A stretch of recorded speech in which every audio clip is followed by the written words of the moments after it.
Alam mo ba na si Franco ang number 1 hero na nagpapasakit ng iyong ulo?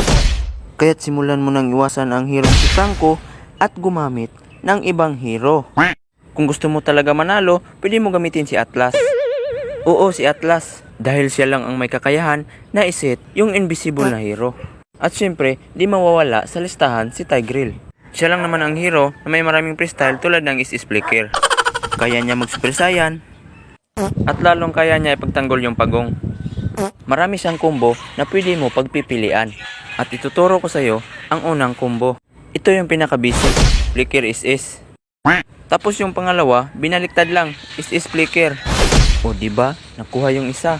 Tapos pangatlong hero na pwede mong pampalit kay Franco ay walang iba kundi si Cupra.